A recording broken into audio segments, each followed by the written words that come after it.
Board के exam में circle के ऐसे क्वेश्चन आने के बहुत ज़्यादा चांस है, तो आप इस क्वेश्चन को स्किप नहीं करें।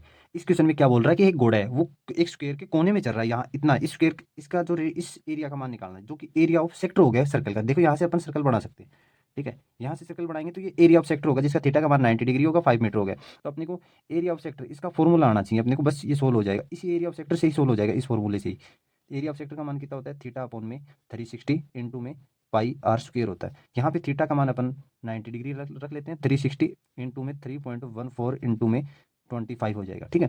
जीरो से जीरो कैंसिल, 9 वन जा 9, 9 4 जा 36, 2 से काटेंगे 2, ये कितना आ जाएगा 1.57 मल्टीपल 25। अगर इसको अपन पूरा सोल्व करेंगे तो कितना आ रहा है, ये 9625 metre square area of sector आ रहा है। अब सेकंड पार्ट में क्या बोल रहा है कि रेडियस का मान अगर 10 मीटर हो जाता है तो एरिया ऑफ सेक्टर में कितना इंक्रीज हुआ। तो सबसे पहले एरिया ऑफ सेक्टर निकाल लेते हैं, 10 डिग्री लिखकर एरिया ऑफ सेक्टर यहाँ से निकालेंगे तो कितना आएगा, वही 90 अपॉन में 360, पाई का मान अपने को 3.14 रखना है, लेकिन रेडियस अपने को यहाँ पे 10 मल्टीपल 10 रखनी है।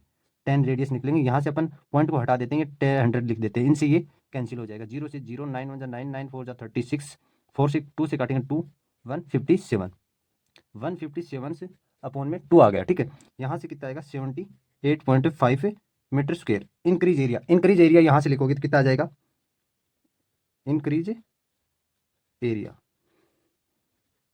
कितना आएगा 78.5 मीटर स्क्वायर, माइनस में कितना आ जाएगा 90.625 मीटर स्क्वायर, कितना बचेगा ये 58.875 मीटर स्क्वायर एरिया बचेगा, जो कि इसका आंसर हो जाएगा।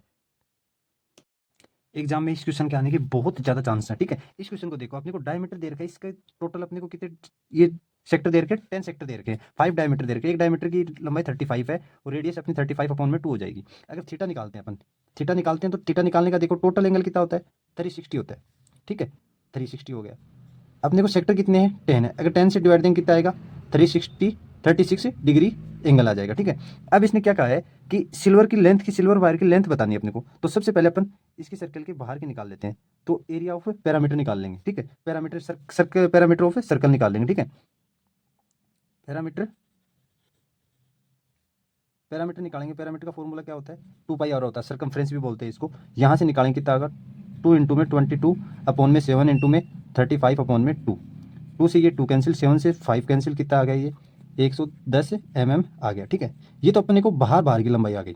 अब टोटल डायमीटर ये अंदर यहाँ पे भी ये भी सिल्वर का तार लगा हुआ है, अगर ये सिल्वर का तार लगा हुआ है तो टोटल लेंथ कितनी हो जाएगी, यहाँ पे लिखेंगे अपन टोटल लेंथ में कितना हो जाएगा, देखो 110 mm तो ये हो गया। 5 डायमीटर ये है तो इनमें भी होगी 5 मल्टीपल में 35, एक डायमीटर की लंबाई कितनी है 35, ये जोड़ेंगे तो कितना होगा 10 इंटू 375, कितना हो जाएगा 385 हो जाएगा, ठीक है। ये इसका आंसर हो जाएगा। सेकंड में क्या पूछा है, प्रत्येक सेक्टर की लंबाई पूछी है अपने को, प्रत्येक सेक्टर की, तो एरिया ऑफ सेक्टर निकालेंगे अपन, एरिया ऑफ सेक्टर में थीटा का मान कितना रखेंगे 36 अपॉन में 360 इंटू में कितना होगा 22 अपॉन में 7 इंटू में 35 अपॉन में 2 इंटू में 35 अपॉन में 2 हो जाएगा। यहाँ से अपन निकालेंगे तो कितना होगा, ये 10 हो जाएगा, 7 से 5 काट देंगे, 5 से काटेंगे तो कितना आएगा 2 आएगा, 2 से काटेंगे तो ये कितना आएगा 11 आएगा, 11 इंटू में 35, 11 इंटू में 35 अपॉन में 4 आ जाएगा, ये कितना आ जाएगा 385 अपॉन में 4 मीटर स्क्वायर, ये mm स्क्वायर, ये इस क्वेश्चन का आंसर हो जाएगा। अगर आपको कंप्लीट मैथ की वीडियो देखनी है तो आप हमारे चैनल पर जाके देख सकते हैं।